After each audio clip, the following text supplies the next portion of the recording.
call the meeting of the Ag Policy and Finance Committee to order. It's 1 o'clock, March 24th. I'll call the meeting to order. This meeting will be held in accordance with House Rule 10.01. Mr. Smith, would you please take the roll call?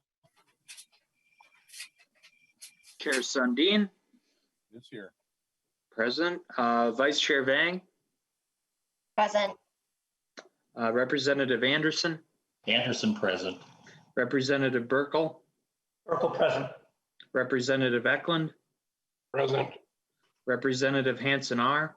Hanson R. Present. Representative Hanson J. Hanson J. Present. Representative Cleavorn. Horn present. Representative Lippert. Present. Representative Lewick. Present. Representative Miller. Miller present. Representative Nelson. Nelson present. Representative Thompson. Thompson present. We have a quorum, Mr. Chair. Thank you, Mr. Smith. We have the minutes of the previous meeting before us. Representative Vice Chair Vang, what is your preference on those minutes? Mr. Chair, I move the adoption of the minutes for the meeting of March 22nd, 2021. Okay. To the committee, are there any questions or corrections on those minutes? Hearing none, seeing none, let's take a vote on this. All those in favor of approving those minutes, say aye.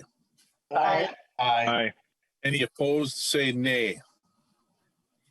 Thank you. The motion prevails. The minutes are adopted. We have 3 bills up today, plus an update from the department on the governor's revised budget request and federal funding. We're adjusting the agenda a bit. We're going to start with House File 600. Representative Winkler has the cannabis bill to aid in bill processing. House File 600 is a substantial piece of legislation. We have 40 minutes blocked for this bill. Since the bill is comprehensive, I'd like to stick to the issues within the Ag Committee's jurisdiction. So we'll vote on the bill at about 1:43 at the latest, so we can get the other items on the agenda resolved. Vice Chair Vang, would you like to move the bill for the author and get it before us? I move House File 600 third engrossment be recommended to be referred to the Committee on Environment and Natural Resources. I see there's also an author's amendment to get into the shape of he'd like to present the bill, so I also move the A13 amendment. Okay, is there any questions on the A13? Any explanation due? Not hearing any. All those in favor of adopting the A13, please signify by saying aye. Aye. Aye. Opposed, say no. Okay, that motion prevails. The amendment is adopted. The bill as amended is before us. Please tell us about your bill as it relates to agriculture, and then we'll open it up to testimony and questions. Representative Winkler, please. Thank you, Mr. Chair. Members, thank you for your time today in reviewing this bill and hopefully passing it. House File 600 legalizes cannabis for adult purposes, adult use in Minnesota. It addresses a number of criminal justice reform issues. It creates a new marketplace and a regulated marketplace for the safe use of cannabis. There's a lot we can talk about with this bill, and respecting the fact that this bill will travel through something like 15 committees before we're done, I'm trying to keep my focus on agriculture, which is a subject I know less about than most of you. So what we're doing with this bill is creating a marketplace focused on the growth, manufacture, distribution, and retail sale of cannabis in Minnesota.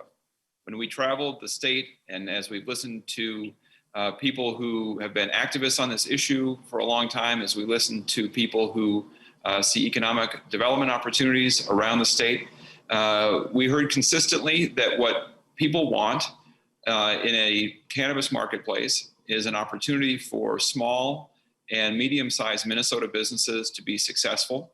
to create jobs and opportunity throughout Minnesota, and that we want to make sure that people who have been most adversely affected by the war on drugs have an opportunity not only to have criminal records expunged and to have their records cleared, but to have an opportunity to participate in the growth of a new business at the very foundation. And that is how this bill is currently designed.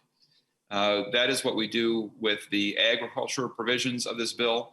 We make sure that the license of the growth of cannabis is going to benefit small and very small Minnesota businesses, not large out-of-state commercial enterprises. So that is how we've structured it. We've worked very extensively with the Department of Agriculture. We have worked with hundreds of organizations and worked over a period of time with dozens of legislators to put this bill together. And so, Mr. Chair, I think the best use of our time, from my perspective, is not more explanation from me, but getting to testimony and then taking your questions. Thank you, Representative Winkler. To the testifiers, there are several of you, and please be mindful of the people that are going to follow you. And let's not be redundant with our input. If you've heard it from other testifiers, there's really not a huge need to be repetitive here. So first up, please, Bridget Pinder, please. Please introduce yourself and proceed with your testimony. Bridget Pinder. Okay, we don't have a Bridget Pinder right now. How about a Judson, Mr. Judson? Would you please identify yourself and continue with your testimony? Yes, thank you, sir. My name is Judson Bemis, and I chair Smart Approaches to Marijuana Minnesota. I am also a person in long-term recovery, which means for me, I've not smoked marijuana for the last 32 years. Well, we all disagree on plenty about this bill, but I think one thing we can honestly all agree on is the weather in Minnesota is nothing like the weather in Jamaica. I say this because the season in Minnesota to grow marijuana outside is too short and too cold to produce a high-quality crop. Therefore, most of the marijuana that would be grown for sale in Minnesota would need to be grown indoors. This may overcome one of the most common complaints with fields of marijuana, which is the incredible stench the crop produces. Because of the need to grow indoors, regulators should anticipate 4 issues. Water. Marijuana requires an extraordinary amount of water, approximately equal to the amount to raise almonds. Energy. The consumption derives from both the quantity of marijuana grown and the energy intensiveness of the crop. Study shows that it is almost 4 times more energy intensive than coal or petroleum industries and 6 times as energy intensive as the industry average. Pollution. Researchers behind a new study in the journal Nature Sustainability estimate that the emissions associated with growing 1 ounce of cannabis indoors is about the same as burning 7 to 16 gallons of gasoline. And on average, the model found that producing a kilogram of dried cannabis released the equivalent of between 2 to 5 tons of carbon dioxide in the atmosphere. In the black market, despite the blatant marijuana industry attempt to force every county to accept marijuana businesses, a clause in this bill that does not appear in any other state's legislation, the black market will exist as people try to circumvent all legal issues. Discharges from these operations have included normally banned pesticides, fertilizers, and heavy metals. We urge the committee to consider these issues before passing this bill. Thank you, Mr. Bemis. Next up, we'll be looking to Charles Levine from Hemp Acres. Would you please take a couple minutes, identify yourself, and offer your testimony? Yes, hello. Thank you for having me. My name is Charles Levine. I'm the owner of Hemp Acres. We are a hemp company based in Waconia, Minnesota that have been involved in the pilot program since 2016. I am a strong proponent for this bill so that we can expand beyond the idea of cannabis as a whole. Our business focuses on growing and processing hemp, and when you can kind of see that the whole cannabis plant is all related. We would like to be able to grow THC varieties for grain production as well. It's kind of looking at the whole plant differently and seeing that it's more than just, you know, getting high and growing indoors like that. It's a much bigger agricultural opportunity to actually make food out of it from the grain, which is what we specialize in. We started with 1 employee. We are now to 7 employees, and we're building out a 37,000 square foot processing facility to utilize the grain and the fiber, which is our main focus. But we also want to take use of these medicinal components of the plant, and CBD and THC are really very similar, and the whole processes of understanding the medicines behind it and food and textiles and everything go much beyond just getting high. So we're strong in favor of this, and hope hemp acres can take part of this program. And just because it's an opportunity that I probably won't get again, I want to show you guys just a sneak peek of a hemp processing facility on a small scale. So thank you for your time. Thank you, Mr. Levine. Next up, we have Angela Dawson from 40 Acres Cooperative. Would you please identify yourself and offer your testimony? Angela Dawson. Hello. Hi. Good afternoon. My name is Angela Dawson. I am a 4th generation reclamation farmer, meaning I'm restarting and reclaiming the farming legacy started by my great grandparents. I'm also the founder and president of 40 Acre Co-op, a farmer co-op based in northern Minnesota with a national reach, enrolling members in 7 states and a tribal territory. 40 Acre Co-op's mission is to advance agricultural development and economic equity for Black, Indigenous, and other excluded farmers. And we center Black farmers because of the unique history that Black farmers have with the USDA and the farm credit system. We work to reverse some of the economic conditions that have resulted in the decrease of the population of Black farmers by 90% over the past 50 years. We create training programs, financial models, research, and produce high quality hemp genetics for our members. In our short lifespan, we've proven our concept, and we've created demand for our services with a waiting list of over 150 people who want to join the co-op. Frankly, the co-op actually stands at the gap of several pain points in agriculture in Minnesota. We are addressing needs in our headquarters of Pine County. It's one of the poorest counties in the state of Minnesota, with limited jobs and farmers who are working on slim margins, and while residents also lack access to healthy food. And youth do not have job and hopeful opportunities, which leaves them victim to other crimes. Prohibition of cannabis has had also a tremendous impact on Black and brown lives physically. You are probably already aware that if you're Black, you're more than 5 times likely in Minnesota to be arrested for possession of the same amount of cannabis. And so the glaring need to introduce social equity standards in our regulation is also apparent. I just want to close by saying that farmers are saddled with near record debt right now. More farmers are declaring bankruptcy at rising rates and selling out their farms amid uncertain futures because of climate change and lowering commodity prices. Farmers are also among the most likely to die by suicide than other occupations, according to the Centers for Disease Control. Now, creating a safe access to cannabis in Minnesota with specific policies that address social equity will result in a just and fair cannabis industry and economic vitality that our rural communities need and our farmers need. And we very much support this bill and hope that you will vote to support it. Thank you.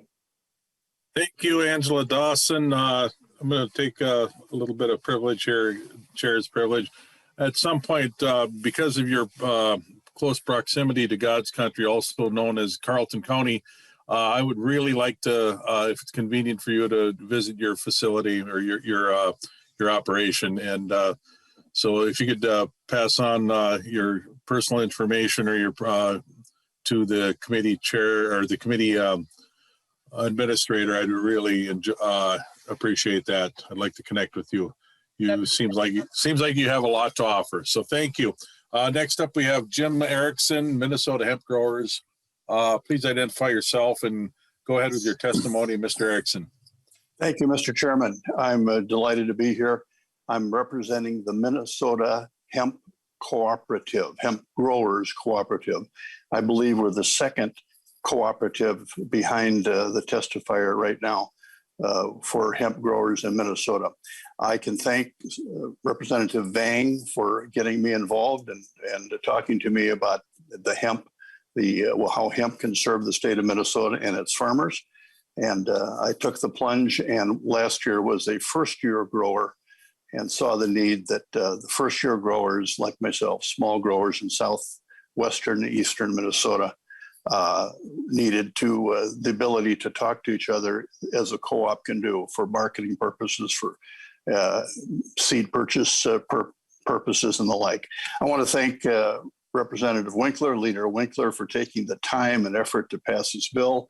The co-op, the Minnesota Hemp Growers Co-op is 100% in favor of the concept that he talked about in his lead remarks and all the work he's done throughout the state and passing this through 15 committees. We leave the committees to do the detail work. We support the concept. And I'd like to close, Mr. Chairman, by quoting, we have a website. It's mnhempcoop.com. And I want to quote that website, if I can bring it up here. Where did it go? On the, why am I, here it goes. I'd like to quote Representative Vang. You'll see this quote from her on our website, mnhempcoop.com. Representative Vang says, hemp farming, whether for CBD, wellness, grain, fiber, or other industrial products, will be an increasingly important part of the Minnesota agricultural scene. The state of Minnesota can help in that growth, especially in providing for sustainable farming. And I might want to add for more minority participation in that. We support the bill. It'll expand the marketplace for a whole new and growing sector of Minnesota agriculture. Thank you again, Mr. Chairman. Thank you, Representative Vang, and thank you, Leader Winkler. Thank you, Mr. Erickson. Up next, we have Stephen Sherman from Good Harbor Hemp. Please identify yourself for the record and go ahead with your testimony. Mr. Chair, Mr. Sherman is off the agenda, and that's Dr. Mai Mua was going to replace him, but she is not on the call yet, so I think we need to go to Michael Cheney. Yeah, please alert me if in fact the testifier reappears. Okay. Okay. We have Michael Cheney from Project Sweetie Pie. Please identify yourself for the record and proceed with your testimony. Mr. Cheney.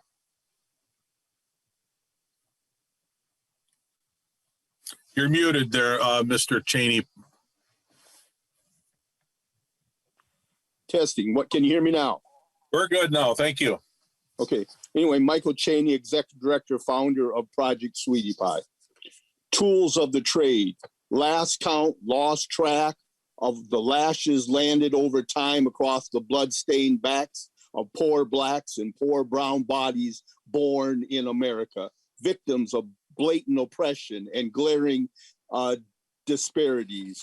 Will all be haunted forever by the brutal image of George Floyd gasping for breath, a knee on his neck, life cut short by officer friendly.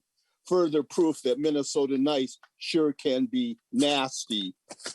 How do you spell relief when we continue to institutionalize inequity, when we continue to create public policy, laws that legislate racial bias, bigotry, and perpetuate hate? As the gavel falls, let the pendulum swing today toward freedom and justice for all. Let equity and inclusion be the seeds that fuel our future. I'm an activist and organizer. Started Project Sweetie Pie in 2010 when they were trying to close North High. Actually was the individual who moved forward to create the Agri Grant 4 or 5 years ago and created funding through the Minnesota Department of Agriculture for growing urban farming across the state. a program that's been very successful. And I'm pleased to say that actually for the first time, the collaboration that I have with the University of Minnesota, we were awarded funding from the Agri grant. And so I'm here today, again, as an ag patriot who realizes that there's been a long-standing love-hate relationship between communities of color and the U.S. agriculture, where now only 1.5% of Black farmers in this nation. And so here we are at a unique point in time where the whole nation is looking to Minnesota, looking to you legislators to see how you will advance and grow agriculture and how you will be inclusive in terms of establishing a welcome hand to farmers of color who will be fortunately maybe blessed with some of the $5 billion that Senator Warnock and others are starting to kind of create and try to dismantle institutional racism. And so I'm here to support House File 600, as I've also have been working diligently with Representative Thompson on the Philandro Castillo bill, which also looks to advance $10 million for farmers of color. This newfound industry is a pathway not only to higher education, but it's also a pathway to prosperity. And so I urge each and every one of you to realize that you can either advance equity and inclusion or you can stall it. And so let's make history here today and move this legislation forward so that we are on the right side of history. Thank you for your patience. Thank you for your sentiments, Mr. Cheney. We can go back to Bridget Pinder. Is Bridget Pinder available at this point? Mr. Chair, she's not on the call. Any other testifiers appearing? No. Okay. All right. We have written testimony submitted by Sensible Change Minnesota. Please observe that and include that in your thought process. We have department professionals available for maybe technical questions. But seeing no further, in addition to this testimony, we're ready to move on to Majority Leader Winkler. Any comments? Okay, questions? Questions from the committee, excuse me. Questions from the committee to the author.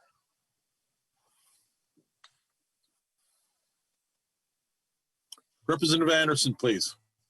Thank you, Mr. Chair, and Representative Winkler. Looking at your bill, you talked about one of your goals being to encourage smaller producers to get into the business. How would you, in your bill, prevent or discourage large corporate greenhouse type operations from getting involved in this production? Thank you. Representative Winkler. Mr. Chair, Representative Anderson, first of all, we prohibit vertical integration except for micro businesses. So you cannot cultivate, manufacture, distribute, and retail cannabis all with one operation unless you are very, very small. So that's one way. We have 3 tiers, kind of, well, frankly, micro, small, middle, and large of license size. It's based on canopy. So the amount essentially of growth space that you have to grow cannabis is the limiting factor. And we give Minnesota middle and small businesses a 4-year head start as we start this enterprise in the state. As we develop this industry, those Minnesota-based smaller industry or businesses will have 4 years before larger competitors can come into the marketplace. Furthermore, we have allocated state funds through grants for social equity applicants who would have the ability to get not only trained and on the industry and help to navigate the industry, but also get startup capital. So we have multiple prongs in our effort to help small operators in Minnesota be successful in developing this new business before we have a full, wide open marketplace. And even when we have a full, fully formed marketplace, we limit the number of licenses for large operators so that we keep a balance within this industry. You know, and by starting from scratch, by creating something new, we have an opportunity to do it this way that I think we would have in very difficult to do in existing well-established industries. Thank you. Any follow-up on that, Representative Anderson? Yeah, please, Mr. Chair. Another question for the representative. One of the testifiers mentioned that because of our more northern climate, a good grade of cannabis couldn't be grown outdoors in Minnesota. So do you envision most of this growth being indoor operations or outdoor operations? Representative Winkler. Representative Winkler. Mr. Chair, Representative Anderson, I expect that most of it will be indoors. There may be some limited outdoor growing, but I do think most of it will be indoors. Mr. Bemis also referenced energy and water consumption, and I would like to point out that we establish standards in the bill and task the Cannabis Management Board, which has overall oversight over this industry, to develop water and energy pesticide standards and rules that the cultivators have to follow. And the Department of Agriculture also has existing and can provide additional pesticide, fertilizer, soil, and other kinds of regulations that are more traditionally in agricultural sphere. So we have the regulatory tools in place to address the concerns raised by Mr. Bemis, which I think are legitimate. It's one of the things that we dove deep into when we were looking at these issues a year and a half ago in developing this bill. Anything further, Representative Anderson? Yeah, if we're not so scrunched for time, one more question, Mr. Chair, would that be okay? Please do. And this question would be for anybody from the Department of Agriculture who would be available to testify. And that relates to, the last couple of years, we've just really gotten into the production of industrial hemp in Minnesota. And the department has been tasked with testing all of these fields for high levels of THC. And I guess in some cases, some of these fields had to be destroyed. So I'd like to get the department's feel here, or what they feel about moving into this entirely new industry. And it is agricultural. Growing of this crop would be agricultural, and what the department feels they would have to come forward with in terms of any regulations and such regarding cannabis in relation to what they're already doing with industrial hemp. We have two people from the department with us who would like to pick up on that question. Mr. Chair. Whitney Place, please. Thank you, Mr. Chair. For the record, my name is Whitney Place. I serve as Assistant Commissioner at the Minnesota Department of Agriculture. Representative Anderson, yes, we've had an industrial hemp program in Minnesota now for the last 6 years. We are just this year moving into the regulations provided under the 2018 Farm Bill. So we will be under USDA regulations starting this growing season. Under those regulations, we do have, our hemp farmers are completely under the federal program. The passage of this bill with legalization of adult use cannabis would all be separate and regulated under the Board of Cannabis Management. And so we view these programs as very separate, and our licensees would still have to stick with all of the federal regulations under the Farm Bill. Okay. Thank you. Is that satisfactory for you, Representative Anderson? Yes, it is. Okay, thank you. Next up, we have Representative John Thompson. Representative Thompson, please. Thank you so much, Chair. And my question is to the author of the bill. Even when I have to ask a hard question, I'm sorry, I have to. But even when we talked, when I was listening and looking at just the hemp growers who were here, I didn't see much, and so what I want to know, I'll get right to the question. What I want to know is, what provisions can you take in this particular package that would do something a little different than what always happens, like leaves communities of color out, in particular African American communities, out of this market completely? There are many Black hemp growers here, represented here on this meeting at all. But in this particular market right here, I know everybody's interested in getting a piece of the pie. And what happens is, like someone else just said, big corporations come in and scoop down on this money.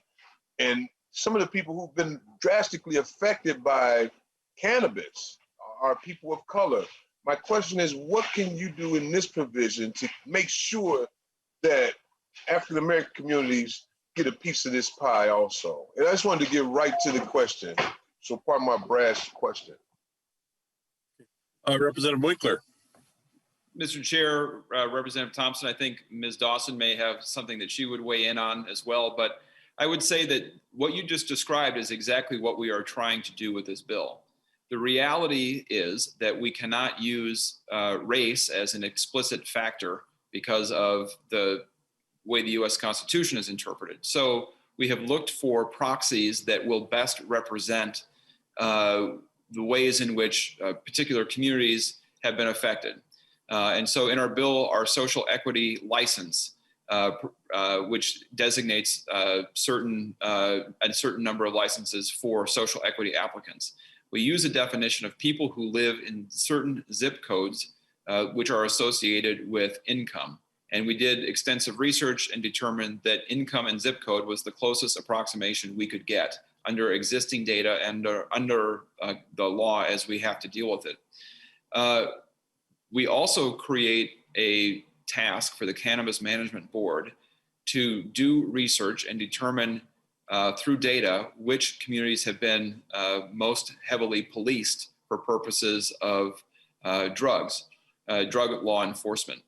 And so with that data, they can then better target those communities, not only for the social equity applicants that I described, but also for community grants. We put money back into those communities directly, not just for getting into the cannabis business, but for other community development purposes. So that's, on top of that, capital, access to capital is one of the biggest barriers. It's a barrier that is reflective of our racial disparities in Minnesota. So that's why we put appropriations in the bill for access to capital from state sources for people who are starting at the beginning. And if we focus on having smaller businesses, that means you need less capitalization to start. So you are effectively creating an opportunity for people with less access to capital to get a foothold in the marketplace earlier than others. So it's the bill reflects the work of a lot of people, including people on this committee, who really dove deep into these issues to figure out what is the state of the art, what's the best that we can do under the Constitution, what are the barriers that exist, how can we overcome them, and then how can we do so in a way that is something that can be implemented and carried forward and learn lessons from other states. Thank you, Representative Winkler. We're running up against the clock. So I guess the next hand up was Nathan Nelson. Representative Nelson, please. Let's be concise with our questions and answers. All right, thank you, Mr. Chair. And I guess my question would be geared, I don't know if the MDA or the author of this would be the correct one for it, but thinking of, farm programs in the U.S. Farm Bill and, under the programs there, how would this work? Right now, it's, the designation between a class 1 and class 2 drug. For those farms that want to get into this that are in the farm program, would they be in violation of any of the rulemaking there, and how would that be handled? Representative Winkler, please. Mr. Chair, when it comes to federal regulations under the Farm Bill, I would like to phone a friend, probably the Department of Agriculture. Okay, who from the department would like to answer briefly? Mr. Chair, Whitney Place again, Assistant Commissioner. Please proceed. Thank you, Mr. Chair and Representative Nelson. Yes, I think in other states, we've seen people who both want to participate in agriculture, from a regular conventional crop standpoint and additionally add cannabis to their cropping system. They've set up separate entities so that they can continue to participate in those federal programs. There are still some issues that need to be worked out, as it pertains to things like banking and access to credit for a crop that is illegal at the federal level. But other states have worked those things out, and I'm confident we could do so through the Board of Cannabis Management with this bill. Okay, thank you. Is there a follow-up, Representative Nelson? No, I just thank you for that. And I think that answered most of my question. I was pretty sure of the answer already. However, I think you touched on a point of, a farm making a subsidiary to do this. And I think that's maybe this is addressed in the bill somehow. But, if we have a large farm and they make a subsidiary, so they're not under the Farm Bill exemptions, but are they able to then, fit under the, maybe a small or a micro farm and, be eligible for this, that, kind of a loophole, if you will. And that's something that probably should be looked at. Thank you. Representative Lippert, please.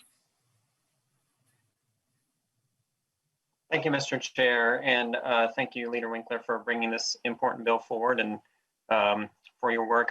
My question is for Ms. Dawson. I was very interested in your focus on addressing racial equity in agriculture, also in addressing rural poverty, and Levy made the statement, this is an opportunity for a just and equitable beginning in this industry. I'm wondering if you could talk more about the opportunities that you see. If we pass this bill in 5 years, what sort of opportunities do you see for your co-op, for the people that you're working with, or other communities that you want to work with? Thank you for the question. Awesome. You can hear me? Yes, thank you.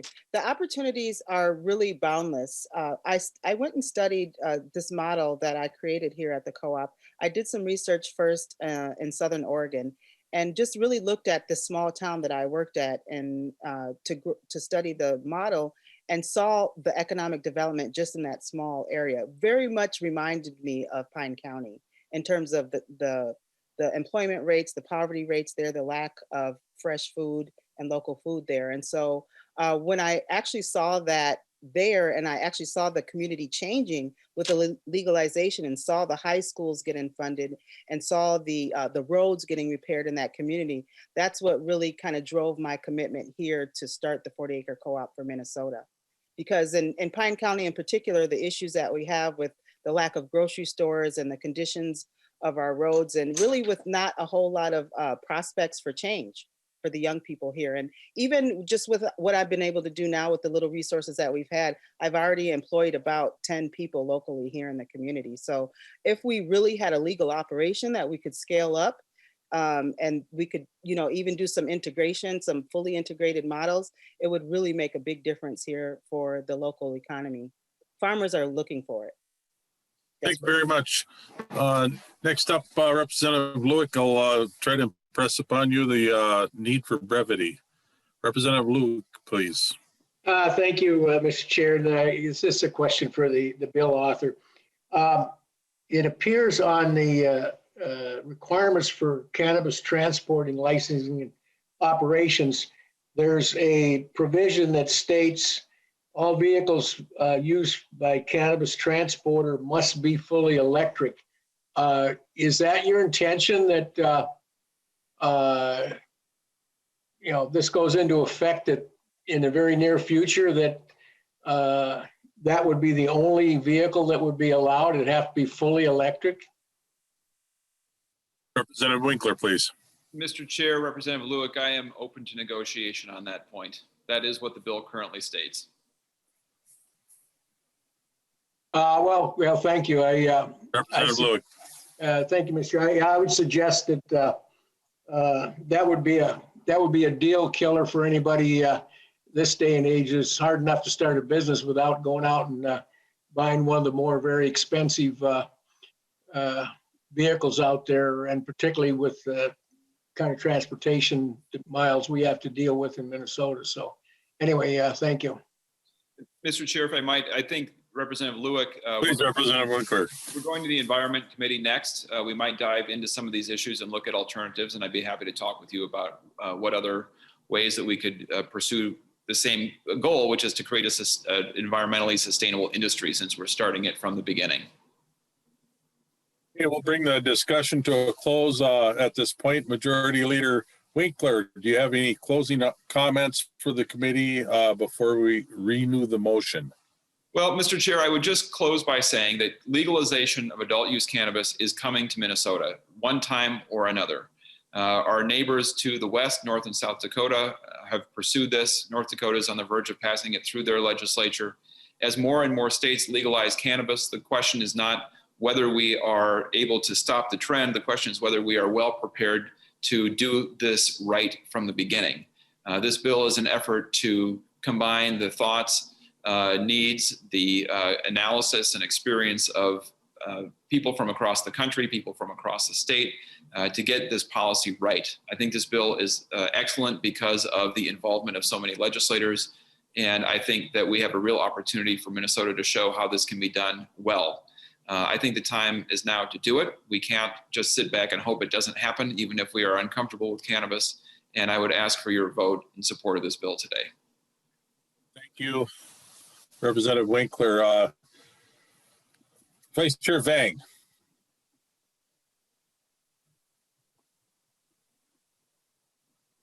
Would you like to renew your motion? Yes, Mr. Chair. I renew my motion that House File 600, third engrossment as amended, be recommended to be referred to the Committee on Environment and Natural Resources Finance. Okay, that motion is before us. Mr. Smith, please call the vote. Chair Sundin. Aye. Sundin votes aye. Vice Chair Vang. Aye. Vang, aye. Representative Anderson. No. Anderson, no. Representative Burkle. Burkle's no. Burkle, no. Representative Eklund. Aye. Eklund, aye. Representative Hansen R. Hansen R, aye. Hansen R, aye. Representative Hansen J. Hansen J, aye. Hansen J, aye. Representative Cleavorn. Cleavorn, aye. Cleavorn, aye. Representative Lippert. Lippert, aye. Lippert, aye. Representative Lewick. Lewick, no. Lewick, no. Representative Miller. Miller, no. Miller, no. Representative Nelson. Nelson, no. Nelson, no. Representative Thompson. Thompson, aye. Thompson, aye. That's 8 ayes and 5 nays, Mr. Chair. Okay, thank you, Mr. Smith. On a vote of 8-5, that motion prevails and the bill as amended is on to its next stop. Just a reminder that there will be additional testimony offered, so keep an eye on your emails for that. Thanks to everyone. Next up is House File 2147, Representative Anderson on County Ag Inspector Grants. So we have 15 minutes for this bill. Representative Anderson, proceed, please. Thanks, Mr. Chair, and it shouldn't take that long. This is a simple bill, straightforward. I've long advocated for money to go directly to our counties for work with weed control, things like that. And this idea was brought to me and seemed to make a lot of sense that we would make a direct appropriation to our 87 county agricultural inspectors for their work back in their counties. And what I especially like, Mr. Chair and members, in the bill language is that it establishes some good criteria for these ag inspectors to be able to get additional training, confer with the department here in St. Paul, and they really we hope to have an improved job done locally with our counties in working on some of these issues that they deal with, mainly weeds, but also other issues that the county inspectors work with. And Mr. Chair, as a testifier, I have the head of the state association for that organization, Mr. Enfield from Carver County, and he is with us, we hope, by technology, and will testify in favor of the bill today, Mr. Chair. Thank you, Representative Anderson. Would you like to move House File 2147? I would like to move the bill, Mr. Chair, to possible inclusion laid over in the omnibus finance bill. I don't see any amendments for that bill, Representative Anderson. So we can move to Mr. Enfield if he's available for testimony. Mr. Enfield, please. Good morning, Mr. Chair, Representative Anderson, members of the committee. Thank you for your time. My name is Joseph Enfield. I am the County Ag Inspector for Carver County, and I am also representing the Minnesota Association of County Agricultural Inspectors, which I am currently president-elect of. The County Agricultural Inspector position's been around since 1929. Most of us wear multiple hats. We've got only 2 that I'm aware of in the county that are actually full-time county agricultural inspector positions. The Noxious Weed Law, Chapter 18, it's a function of state, county, and local governments. The county ag inspectors mandated to ensure that the Noxious Weed Law is carried out within their specific jurisdictions. We, as an ag inspector, we are the primary technical support, education, and training for the local weed inspectors, which local weed inspectors would be the designated township official and or designated city official. When I became started wearing the county ag hat in 2008, there were 12 individual noxious weeds. Today, there's over 46 individual noxious weeds. So the importance of the county ag inspector to assist and educate is vitally important to minimize the negative impacts these weeds cause agriculture, public and private lands. I see ag inspector kind of as the first responder for noxious weed issues or boots on the ground.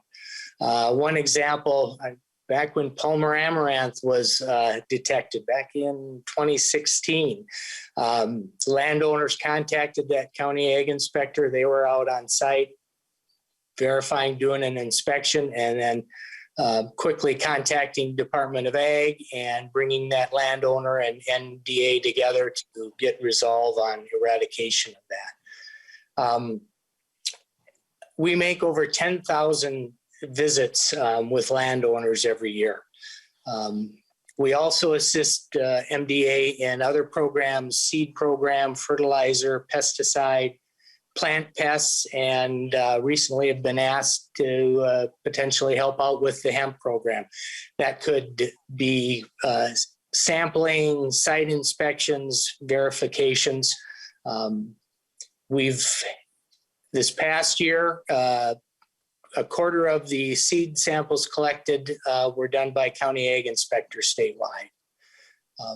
This funding will allow us to be more proactive, to keep on top of these new and emerging weeds, and also allow us to assist MDA with these programs further. With that, I will end. And again, thank you for your time. Thank you for your contribution, Mr. Enfield. We have questions from the committee. Representative Cleavorn, please. Mr. Chair, and I appreciate the bill, Representative Anderson, but I just have a question. Normally, if my memory serves me correct, when we're doing these bills with MDA, they usually get like 6.5% for administrative costs. And I see that this bill has a $130,000 appropriation, which is significantly higher. And that's not your usual MO. So I'm just trying to figure out what's going on here. Can you kind of help me understand that? Representative Anderson, can you clarify this for us? Representative Cleavorn, that was an astute observation there. Yeah, I agree with you. The language came to me with a, and I guess I like round numbers. They asked for $2 million, and there's 87 counties, and that's 870,000.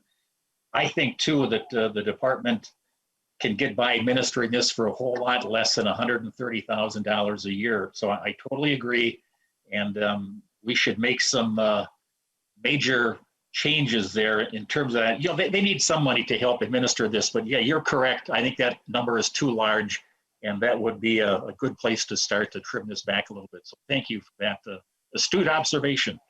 Well, it's just not your normal practice. So I was like, what is this? Okay, I could maybe see 100. Representative Cleveland, please. Oh, thank you, Mr. Chair. I'm sorry. I could understand 130 for the 2 years, but it seems a bit high for each year. So thank you so much for your understanding, and we can make some modifications there. Yep. Thank you. Yeah. Representative Lewick, please. Thank you, Mr. Chair. I just had a couple comments. One of the things, particularly those that haven't had to deal with this at the county level and township level, it's really important that we stay ahead of all these noxious weeds, because when we don't, we end up having to eventually use a pretty heavy hand with herbicides that ultimately, if you don't get it stopped and under control, you're out there doing a lot of treatment to push this stuff back.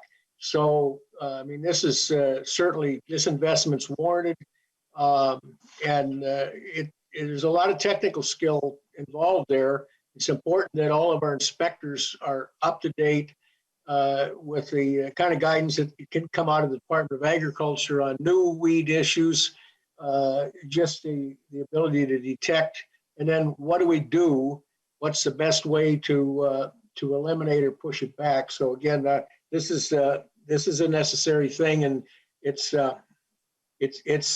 of the agriculture's world, like aquatic invasive species is in the outdoor recreational thing. If you don't stay ahead of it, it'll get away from you, and you can have a real train wreck on your hands that actually affects the food supply. So thank you. I appreciate this bill, and it makes sense to definitely invest in this area. Thank you, Representative Lewick and committee, for their questions and the testifier as well.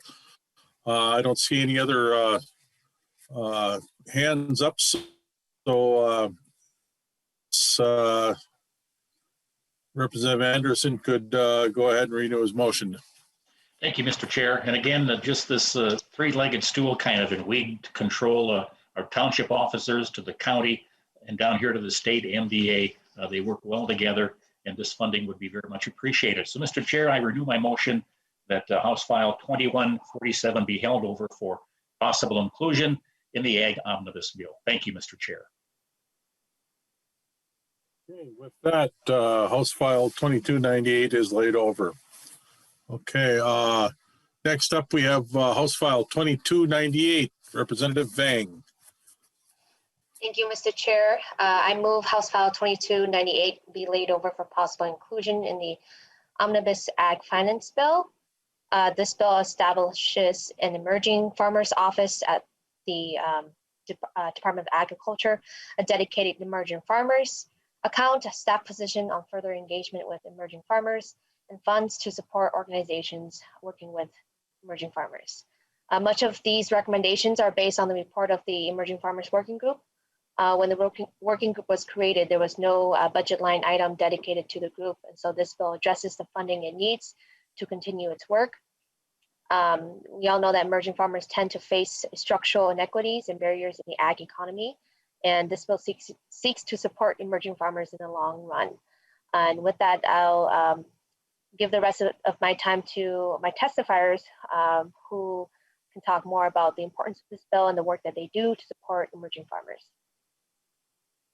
You froze up there for a second, Representative Vice Chair Vang.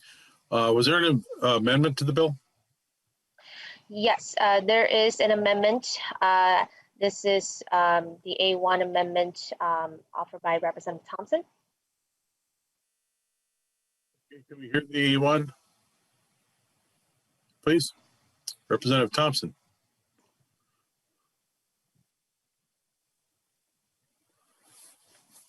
Representative Thompson, to the A1 amendment, please.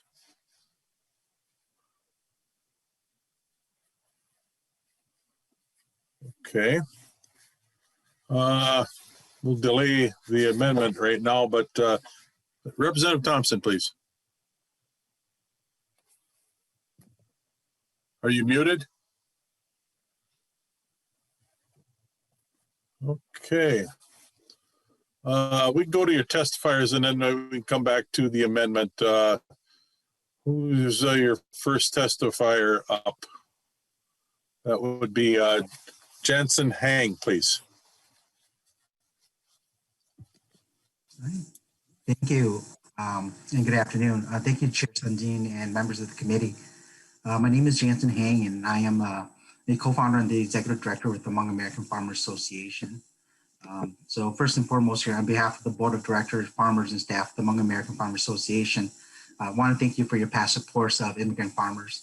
And I also urge you to support a current effort with the Emerging Farming Account, House File 2298 here, in establishing an emerging farming office within the Minnesota Department of Agriculture and the hiring of a full-time emerging farmer outreach coordinator to enhance our state agencies and to support and connect emerging farmers with programs and resources that will enhance our state agencies to support and connect emerging farmers with programs and resources, but also to work specifically and also in complement with the current Minnesota Department of Agriculture Emerging Farming Working Group.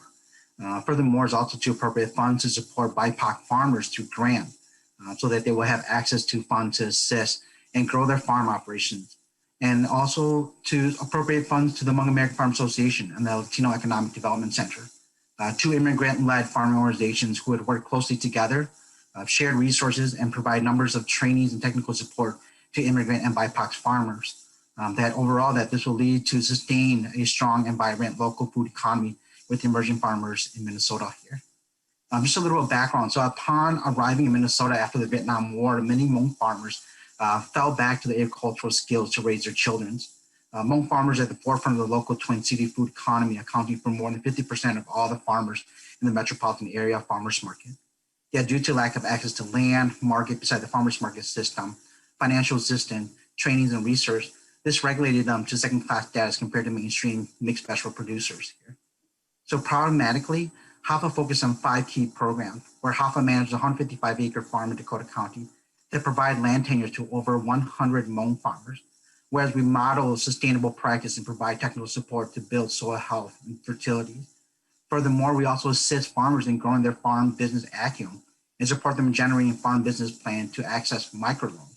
We establish a bilingual, bicultural training curriculum that focuses on whole farm planning, crop mapping, and crop planning, good agricultural practice, and in fact, we instituted, through the support of the Minnesota Department of Agriculture, the first bilingual, bicultural Hmong produce safety training to ensure that our farmer members are informed and comply with food safety modernization requirements. And lastly, HAFA, we operate a food hub that sells fresh produce grown by our farmers to 7 school districts, 117 schools, 44 other retailers, institutions, and wholesalers throughout the states. So overall, this access for providing Hmong farmers with full and simultaneous access to all aspects of the food and farming industry that led to parity between immigrant and minority and Hmong farmers and mainstream mixed vegetable producers. But due to these available resources and economic opportunities, like Hmong farmers and their families have been able to attend college, purchase equipment, and spur other businesses to hire additional workers and make additional investment. The multiplier effect of investment in BIPOC communities and into local food is extraordinary. So the emerging farming account is critical in supporting state agencies and elevating immigrant farmers' capacity, increase their sense of self-efficacy, and ensure resources to sustain a vibrant local food economy that in return will allow full and simultaneous access in all aspects of the food and farming industries to over 1,000 immigrant and BIPOC farmers here in Minnesota. Overall, that it also provide equitable access for immigrant minorities and BIPOC farmers. So lastly, I believe that by supporting this bill, we're also building a stronger Minnesota and also the next generations of Minnesota farmers who are also Vangs, Yangs, Moores, Gomez, Rodriguez, Santiagos. And so I urge all of you to join our effort and support this bill. Thank you, Mr. Hang. Next up, we have Henry Jimenez. Please identify yourself for the record and offer your testimony.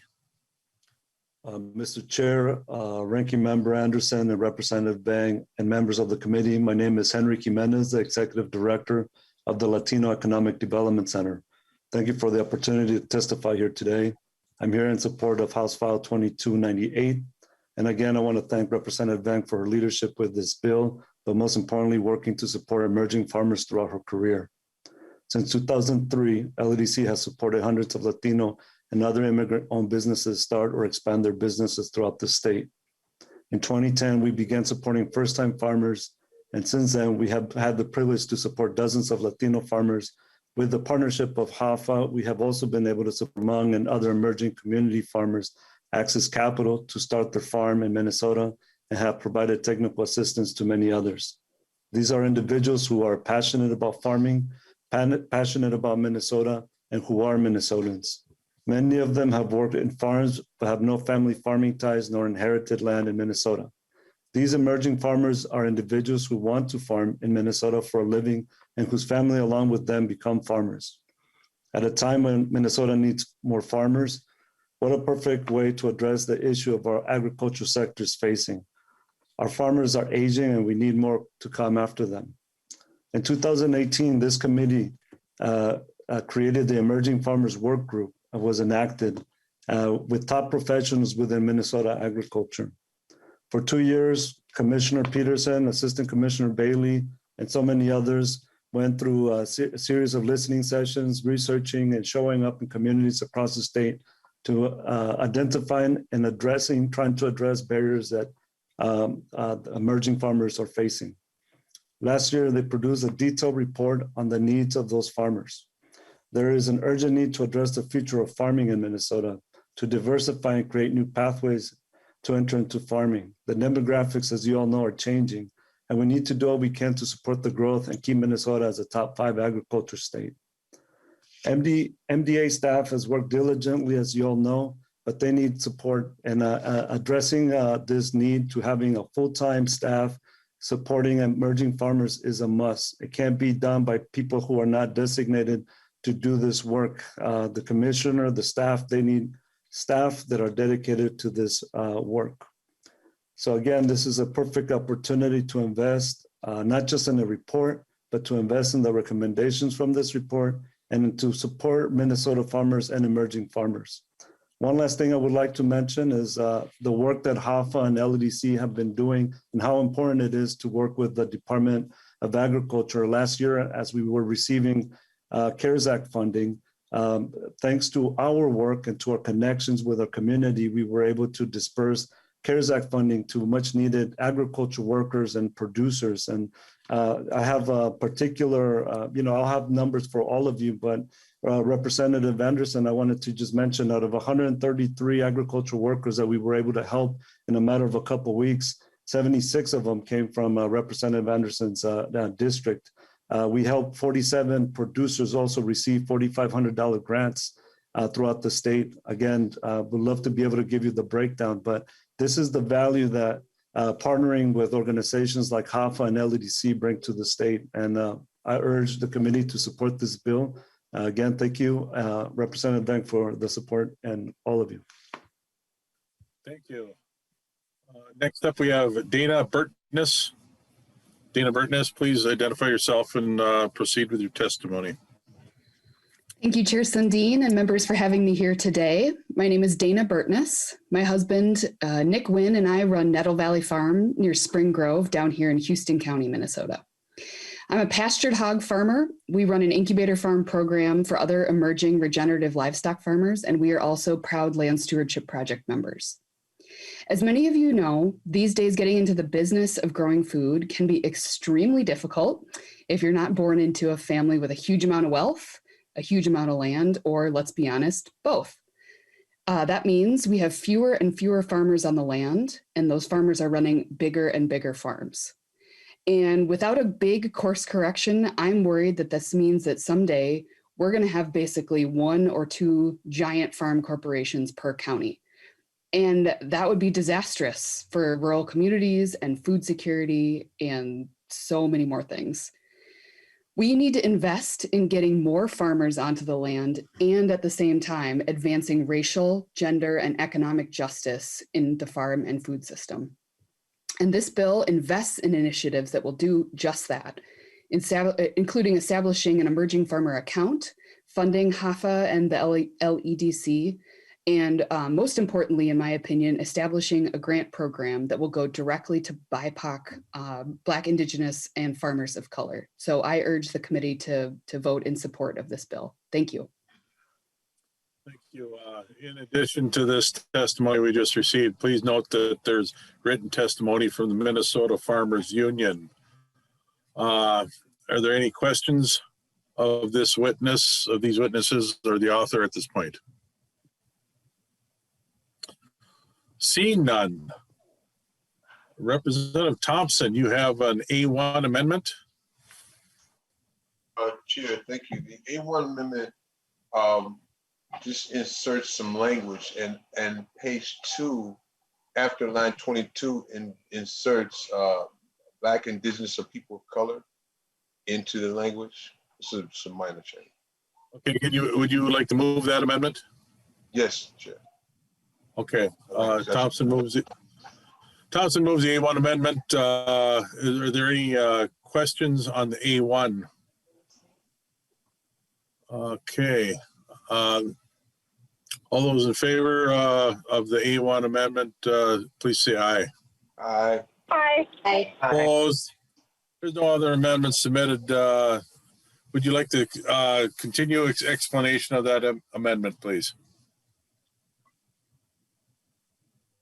You ready for me? Yes. Right. It's adopted some language from it's $10,000 in the fiscal year 2022 is appropriated from the general fund to the Commissioner of Agriculture to provide grants to fund urban agriculture initiatives led by persons who are BIPOC and that address fresh food access from desserts. This is a one-time appropriation and is available until June 30th, 2024, and no later than January 15th, 2022, and January 15th of 2023.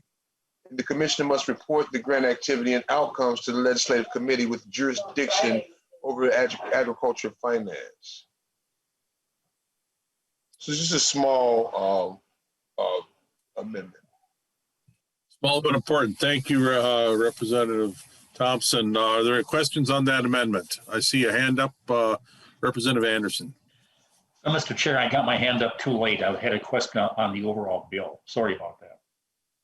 So I'll wait. Okay. Any questions on the amendment then? Okay, we did pass the amendment prior to this, so that motion did prevail and the amendment was adopted. I don't see any other amendments out there. Discussion on the bill, Representative Anderson. Thank you, Mr. Chair. And a question for the bill author, Representative Vang. This is not intended to be a criticism of the bill, but do we have an actual definition of beginning farmer, or I should say of emerging farmer? Your bill references that term exclusively, and I just want to make sure that we have that definition down so we know that, there's also a definition for a young farmer, beginning farmer, but this is different, I would take it. Representative Vang, please. Mr. Chair, and thank you, Representative Anderson, for your question. I can defer this to legal counsel to see if it's in statute, but according to the working group report, they define emerging farmers as encompassing individuals who are entirely new to farming, as well as those who've been farming for generations, but were outside the scope of traditional state and federal agriculture support programs. So that's one of the definitions they use, but I can defer to legal counsel to see if there's any in statute that defines that. Representative Anderson, follow up. Yeah, I would just think, Mr. Chair, that we use the term exclusively in this bill, I think there should be some definition that establishes just exactly what the emerging farming is. So that was my question, Mr. Chair. Thank you. Okay, is there input from the department on that as far as the definition? Is anybody available to bring some clarity to this? Patrice Bailey, are you available? Yes. Yes, Mr. Chair. Thank you so much for having me. No, that definition is correct. Emerging farmers can actually run the gamut from 0 to 10 years to 56 years old, which is the average age of farmers in Minnesota. So, this term is very important, especially as baby boomers are retiring and you have emerging farmers that are emerging, if you will. Representative Anderson, anything further on that? Well, no, I don't mean to make but most bills, when we establish programs for funding, we have definitions or make sure that we know exactly whom that funding is intended for. And that's my only concern. I just raised it, and if they feel we don't need that, that's okay with me. Rest assured, Representative Anderson, both you and I are neither emerging or young. Any other questions for the author? Okay, Representative Vang, would you like to renew your motion? Thank you, Mr. Chair. I renew my motion for House File 2298 to be laid over for possible inclusion as amended. And I just want to say a couple closing remarks that this is a good bill. This bill is a forward-looking bill. It looks to seek to invest in the future of farming. And Representative Anderson, thank you for your suggestion. I can be open to being more clear on the definition of emerging farmers too as well. Thank you very much. We have a little time and we could look to the department for an update on the governor's revised budget recommendations and possibly what the department knows about the federal money that we are expecting in the state. So Commissioner Peterson, welcome to the committee. Please give us a brief update of the revised budget recs as they relate to the ag, but more detailed information if possible. We have about 10 minutes for this presentation, and please inform us on what you can share with us. Okay, Mr. Chairman and members, again, Tom Peterson, Minnesota Commissioner of Minnesota Department of Agriculture. And I'll just go through our budget change items quick. We just had a couple from our previous budget. The governor added and recommends in our budget picking up some of the pass-throughs that have traditionally been in our budget that were one-timed by the legislature and the governor in the bill the governor signed in 2018. And so those include, they're kind of lumped together, but if you look, it's a total of $308,000 for what I would say are pass-throughs that pass through the agency to these entities. So $150,000 annually to the Center for Rural Policy and Development, $47,000 annually to the Northern Crops Institute, $75,000 annually to the Minnesota Turf Seed Council, and that's the Turf Seed Council, not the Turf Council. They're two different things. There's a small appropriation of $100,000 annually to the Minnesota State Poultry Association. It's something that's been in our budget for a long time, since serves poultry growers since 1886, and it helps with some of their 4-H and FFA and junior exhibitors.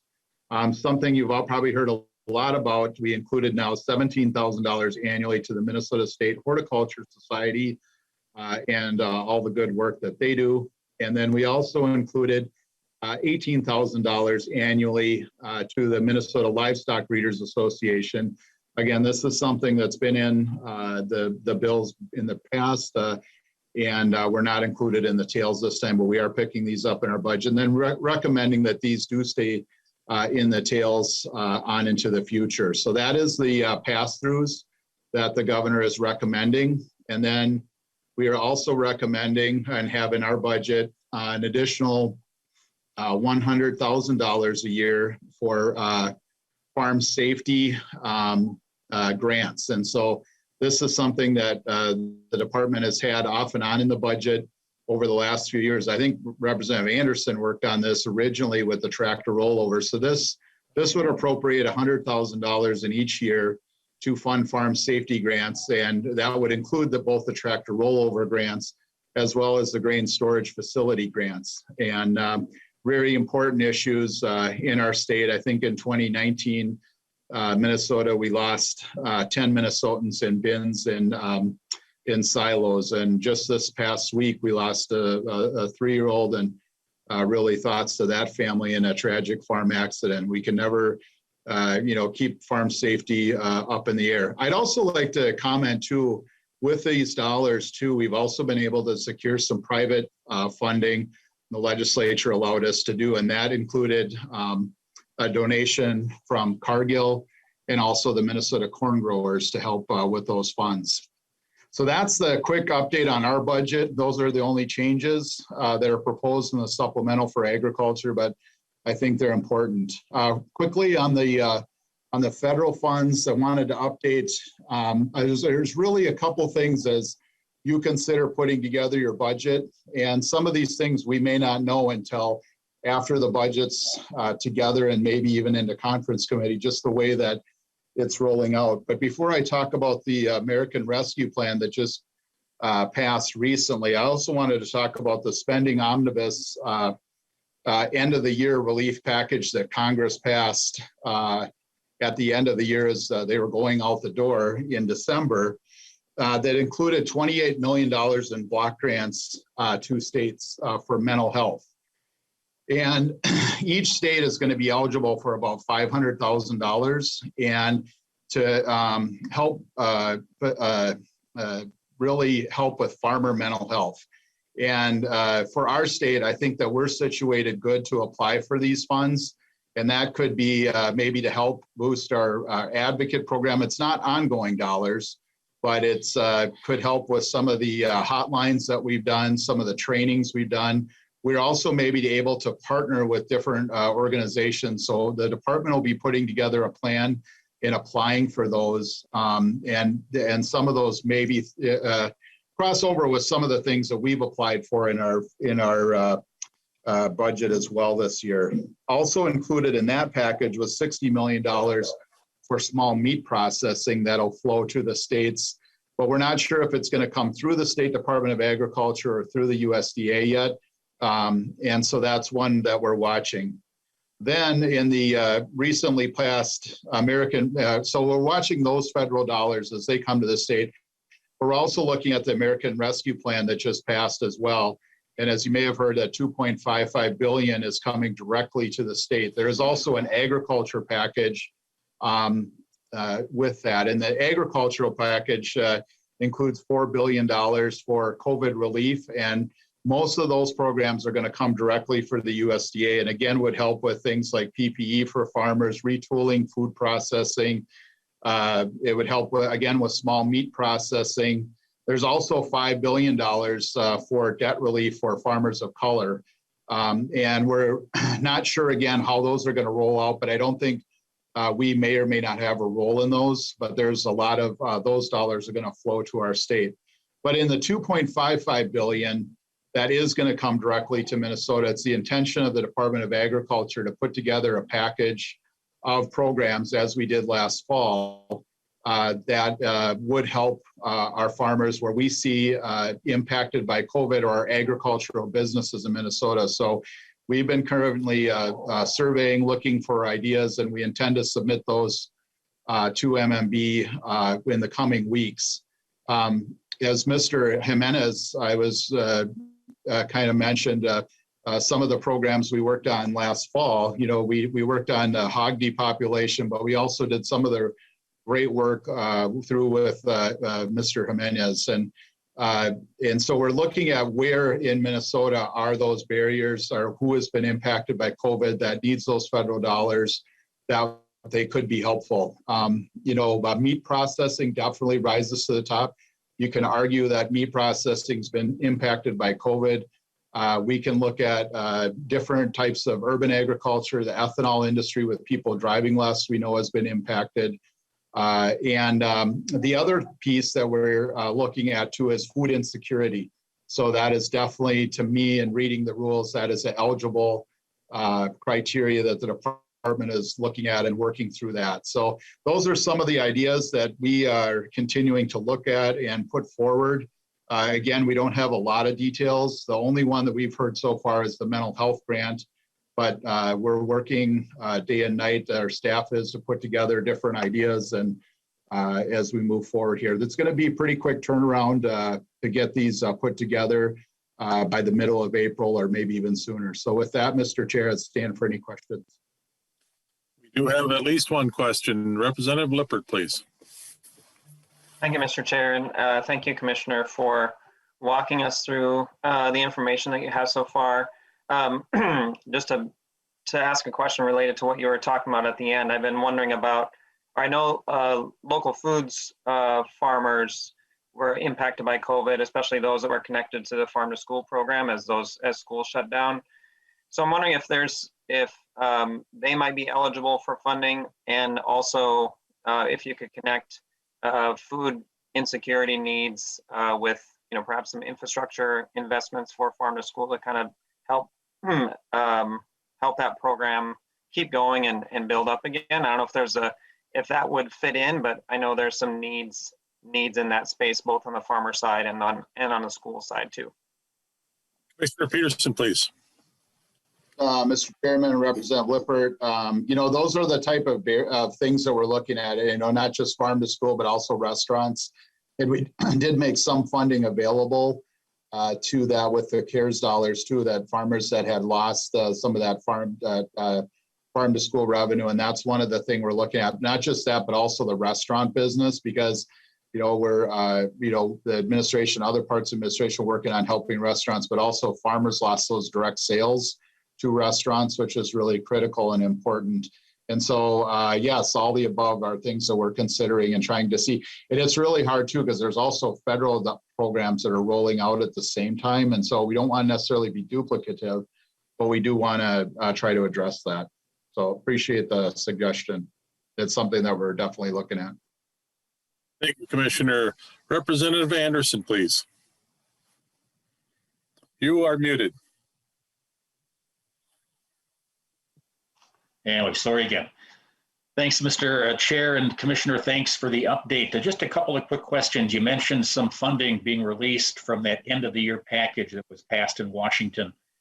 And also among that funding, there was money being withheld. I guess the new administration was doing some checking or whatever. So are you saying that money now is going to be released, or just parts of it have been released here for that end of the year funding?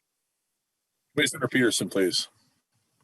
Mr. Chairman, Representative Anderson, and I should have been nothing's been released yet, and maybe I didn't speak quite correctly, but it was appropriated, and so that is the other difference. And I think there's actually news today on like the CFAP payments that Secretary Vilsack just released today, that they will be releasing.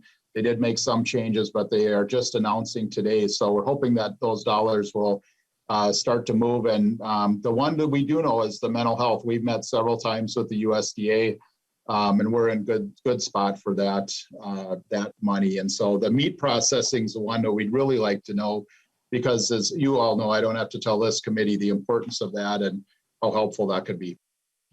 Thank you. Anything further, Representative Anderson? Okay, thank you. Chair Hansen. Thank you, Chair Sundin and Commissioner Peterson. Good to see you.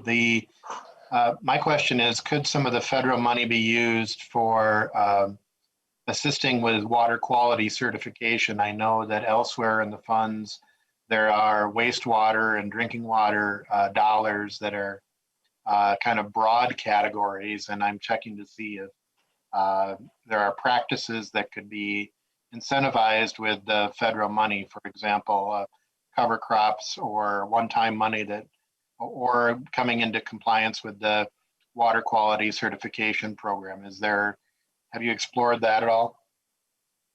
Commissioner Peterson. Mr. Chairman, Representative Hansen, the interesting thing on the wording is I've looked into it, and we're digging into it more from an agricultural standpoint, is it has to be had an impact from COVID. And so on those type of programs, activities that, it's easy to say on meat processing and different things that market disruptions on maybe certain crops and other things, but it's looking at tying it to COVID or the impact on that is something that we're open to, looking at and considering all options, but that's the one piece that, is important and might be a little tough to do. Thank you. Probably the last question here. We're running up against the clock. Vice Chair Vang, please. Thank you, Mr. Chair. Commissioner Thompson, I just wanted to make a quick suggestion. I know that the lessons we learned from the pandemic, broadband is a huge issue and becoming basically a basic need.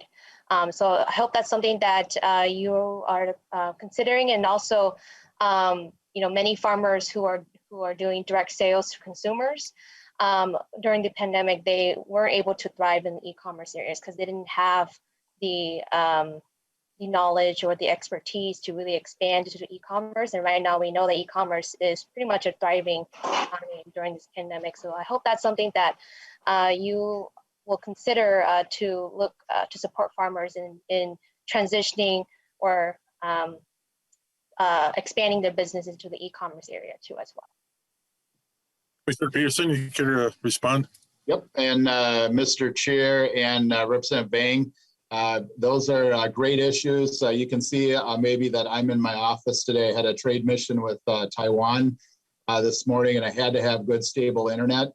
As you know, maybe at my farm where I live in Pine County, we're 84th out of 87 in broadband, and I have 6 ways to get on the internet at my farm. That hopefully one of them doesn't fail for that. And so I know that issue well as we look at that. But one of the most successful cares, and I'm glad you brought this up because I had it in my notes and I forgot to mention it.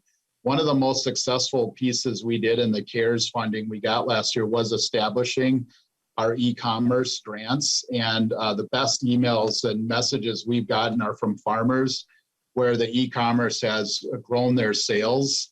Is really exciting to see. And so that is something else that we are looking to continue as we look forward. I also think just listening to the discussion today on the federal funding on some of the urban farming and some of the emerging farmer pieces, might be something that we're also continuing to look at as building on the work that we did with LEDC and META as well. So appreciate the comments. Excuse me there. This is the last meeting we're going to hear individual bills. We expect delete all amendment for the omnibus finance bill to be posted. Pop-ups. I don't like pop-ups. To be posted on Tuesday, April 5th or 6th, and we'll vote it out later that week. So please watch your emails for any details on that.